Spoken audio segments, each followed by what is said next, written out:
So, in the last video, we explored some of the concepts that make digital technology distinctive in ways that shape society. This video takes a step back and explores the way humans relate to tools and technology, including the impact of digital tools.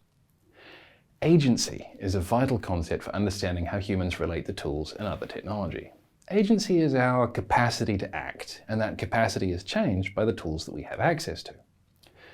French sociologist Bruno Latour proposed a model for understanding the relationship between humans and tools based on the idea of the hybrid, where we modify our baseline human agency whenever we pick up a tool. Latour argues we're no longer just a person when we pick up a tool like a hammer or a gun. We become a hammer person or a human gun. Latour's argument is that our capacity to act, our agency, is redefined while we engage with tools, and so we count as something different.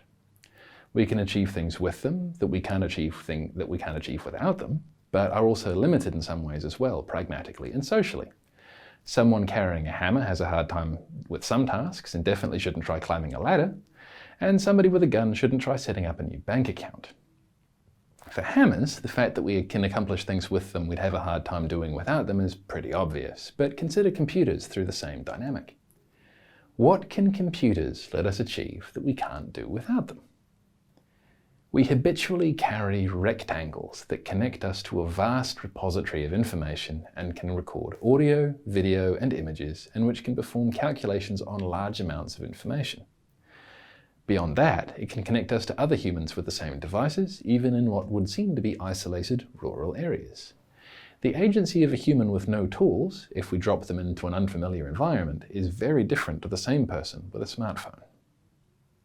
Connecting this back to the last video, algorithms mean that we habitually carry technology that can be delegated menial tasks and complete them in seconds.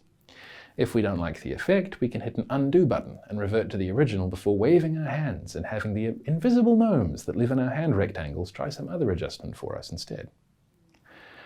Australian media scholar Chris Cheshire has coined the term invocational media to describe how we relate to computers, in that we issue commands to domesticated magic that generally people don't need to understand in order to use it, and where we can become frustrated if it takes longer than seconds to work.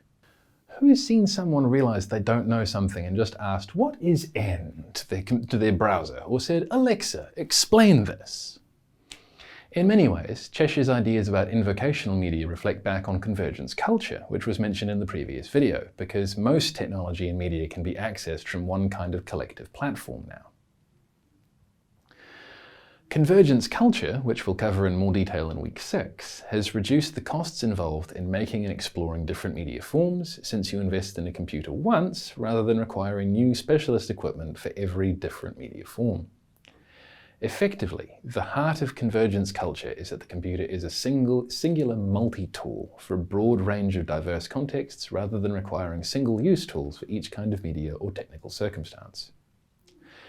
However, convergence culture also conceals the ways that media forms have always borrowed from each other, both where new media take inspiration from older media forms and older media seek to mimic the new, a process called remediation. J. David Bolter and Richard Grusin, two interdisciplinary scholars of media, coined the idea of remediation as the formal logic by which new media refashion prior media forms and the way in which one medium is seen by our culture as reforming or improving upon another. An example of new media borrowing from the old was the introduction of television, which was conceptualized as radio with pictures. The process of remediation, which we'll cover in week 6 too, highlights that technology doesn't develop through a path of linear progress where things just continually improve and where the technology is the most important factor. We call that idea technological determinism, and it misses that the truth is much messier and that technology is always situated within culture. The cultural context in which technology is applied also means that the designers of technology can't necessarily predict how it will be used or what will take off. For example, in many African countries, it's possible to use prepaid phone minutes as currency, moving them between mobile phones at the end of a transaction. As we go through the course, remember that no technology is ever just neutral. They're all shaped by society, as is the ways that we can imagine using that technology. We also have to ask questions about power, access, and the political economies involved as part of understanding the shape of how neutral the impact of technology isn't.